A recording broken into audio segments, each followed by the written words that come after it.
Archer has a special talent for turning running gags into comedy gold. Seriously, how many times can one spy yell "Danger Zone" before it stops being funny? Turns out, never. After 13 seasons of international espionage and enough alcohol to kill a herd of elephants, these recurring jokes have become the twisted backbone of television's most irreverent animated series. Let's dive into the top 10 funniest running gags that made Archer legendary. 10. Archer's fear of alligators. Sterling Archer, world's greatest spy and possibly worst human, has an irrational fear of alligators. For a man who survives gunfights on blimps and knife fights in space, he completely loses it at the mere mention of these reptiles. We first see this in Season 1, but it shines when he's in Louisiana during Archer Vice, firing blindly into the swamp while yelling about living dinosaurs unchanged since the Cretaceous period. What makes this phobia particularly hilarious is Archer's desperate attempts to justify it as perfectly rational. They're apex predators that survived the KT extinction, he insists, as if reciting Wikipedia entries provides legitimate cover for a grown man shrieking at reptiles. The contrast makes it work, a fearless spy terrified of scaly swamp creatures. 9. Lana's Yep. Lana Kane's perfectly delivered Yup isn't just a word, it's a verbal eye roll that says, "You're an idiot," in exactly 2 syllables. From the earliest episodes, this becomes her signature response whenever someone, usually Archer, says something profoundly stupid. The beauty is in the delivery. Stretched out, dripping with sarcasm, and usually paired with her massive hands gesturing in exasperation. Aisha Tyler's vocal performance elevates this simple affirmation into an art form. By later seasons, other characters start mimicking her delivery, and even Archer drops an occasional "yep" when channeling his inner Lana. It's subtle but effective, the kind of character trait that makes Lana feel real as the straight woman in a circus of lunatics. 8. Cregers' horrifying science projects. Dr. Algernon Krieger's lab is a portal to Hell's R&D department.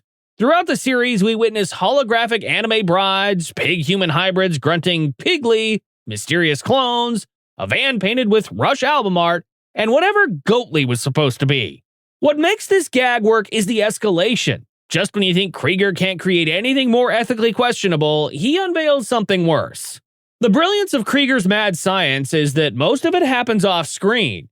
We rarely see the creation process, just the disturbing results and the casual way everyone accepts them.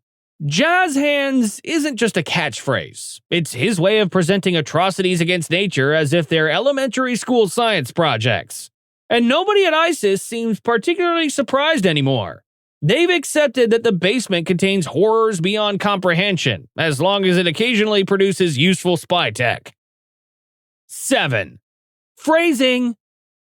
In Archer's world, no accidental double entendre goes unpunished. Phrasing starts as Archer's crusade to point out sexual innuendos, but quickly becomes a group activity. The office-wide call and response happens so often that eventually they start to deconstruct the joke itself, with Archer asking, "Are we seriously not doing phrasing anymore?" What makes phrasing great is its versatility. It works when characters are dangling from buildings, disarming bombs, or in actually important spy conversations.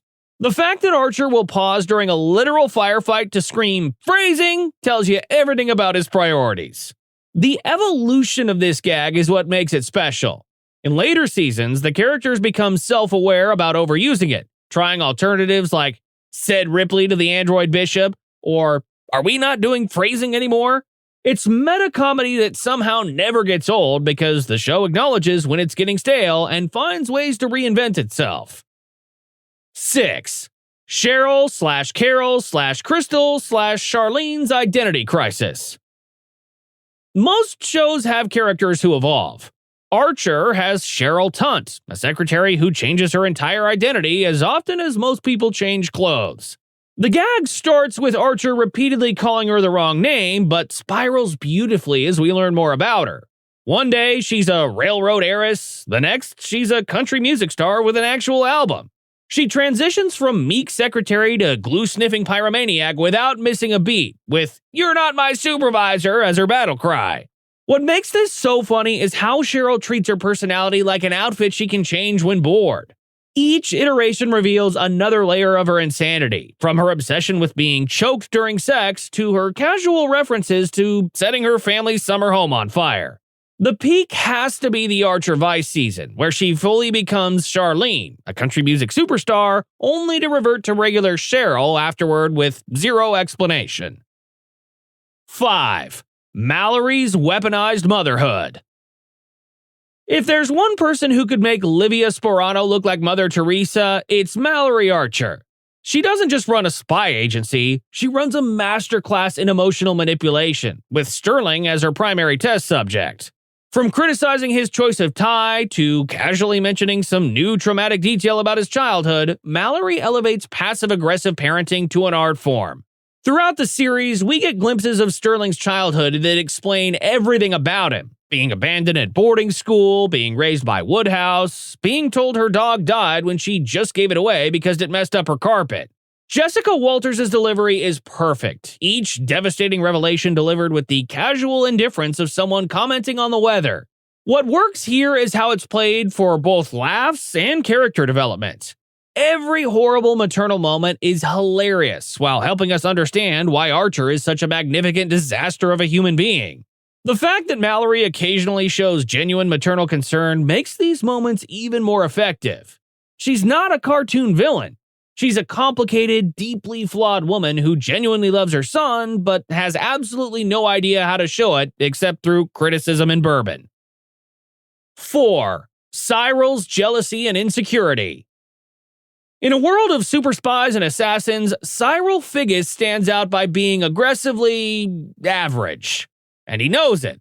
And he hates it. His constant attempts to assert dominance, sexually, professionally, physically, always backfire spectacularly. Remember when he briefly becomes the dictator of San Marcos and immediately goes power mad? Or when he tries to prove himself as a field agent and accidentally discharges his weapon in the office with a panicked, "Suppressing fire!" The beauty of Cyrils' insecurity is the rare moments when he succeeds at something, only to have it immediately undermined. He's competent, arguably the most professionally qualified person at ISIS with his comptroller background and law degree, but eternally overshadowed by Archer's unearned charisma. Chris Parnell brings a specific kind of patheticism to Cyril that makes him sympathetic even when he's being awful. He's the perfect foil for Archer's unearned confidence. A man who can't win even when he's winning. 3. Archer yelling, "Lana!" Sterling Archer yelling "Lana" at increasing volumes is perhaps the most recognizable signature of the entire series. The setup is always the same. Archer needs attention. Lana is ignoring him. He begins with a regular "Lana," no response. "Lana," still nothing. "Lana," getting louder, until finally, "Lana!" At which point she just responds with an exasperated "What?" only to receive some trivial observation that did not justify the escalation. Remember when he does this while infiltrating a mansion, completely blowing their cover just to make a joke about his tinnitus? Or in the elevator of ISIS headquarters, just to ask if she remembers Burt Reynolds' character name in Gator? The gag works because it perfectly captures their relationship. He's chaos, she's desperately trying to maintain order. H. John Benjamin's voice acting makes it special. The way he stretches those two syllables into an emotional journey never stops being funny. This isn't just a catchphrase. It's the perfect encapsulation of Archer's character. He demands attention regardless of context, believes his thoughts are always worth hearing, and has zero awareness of appropriate volume or timing. 2. Sterling's deeply weird childhood. Most protagonists have tragic backstories. Archer has whatever happened to him between birth and adulthood revealed in disturbing fragments throughout the series. It starts with hints about being raised by Woodhouse while his mother was elsewhere. But as the show progresses, the reveals become increasingly bizarre: the boarding school where he thought his mother was dead, the summer spent with servants who made him fight the gardener's son for amusement, his weirdly specific knowledge of lacrosse coupled with complete ignorance of basic human experiences. Each season adds new traumatic puzzle pieces. Archer casually mentioning being forced to dress as Hitler for Halloween, his nanny Woodhouse's heroin addiction, being shipped to boarding school at age I don't remember. The genius is how these aren't delivered as dramatic revelations, but as casual aids, often by Archer himself, who doesn't seem to realize how abnormal his upbringing was. What makes this gag work is how it balances between genuinely dark and absurdly funny. Each childhood revelation explains another piece of Archer's broken psyche while still making us laugh. His Burt Reynolds obsession makes sense as a substitute father figure. His alligator fear traces back to some unspecified trauma. The brilliance is in the casual delivery. These bombs are dropped without fanfare, like sharing what you had for lunch, and then the show moves on. 1. Danger Zone. Sterling Archer's obsession with Kenny Loggins' Danger Zone isn't just a running gag, it's a lifestyle. It starts simple, with Archer referencing the song whenever anything dangerous happens, but it quickly becomes his catchphrase, used in situations that have nothing to do with actual danger. Drinking competition? Danger Zone! Awkward tension? Danger Zone! The genius is in how versatile this reference becomes. Sometimes it's triumphant, threatening, sometimes just Archer amusing himself. It evolves from a simple Top Gun reference into shorthand for Archer's entire personality, loud, stuck in the past, and refusing to let a joke die. The gag evolves beautifully, from Archer singing it during missions to forcing Kenny Loggins at gunpoint to perform at Lana's baby shower. The highlight is when Loggins himself appears as a character, a celebrity cameo that feels earned rather than forced. Archer's fanboy meltdown gives us a glimpse of the excited child beneath the spy exterior.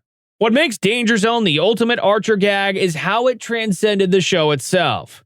It became the rallying cry for fans and probably revitalized interest in the original song.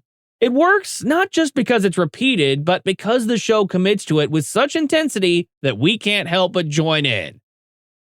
These running gags aren't just repeated jokes. They're what makes Archer's world feel lived in and the characters feel consistent despite their absolute insanity. And we didn't even cover Pam's dolphin puppet, Babbo the ocelot, Just the Tip, Brett always getting shot, or Woodhouse eating spiderwebs. The show has more running gags than Archer has daddy issues, which is saying something. The true artistry of Archer's humor is how these jokes evolve organically over time. They don't just repeat, they mature, developing new contexts and variations while staying true to the characters. They create a shared history that rewards longtime viewers while remaining accessible to newcomers. In a show where the setting changes dramatically, these recurring elements provide continuity through the chaos. What's your favorite Archer running gag? Drop it in the comments below, especially if it's one we missed.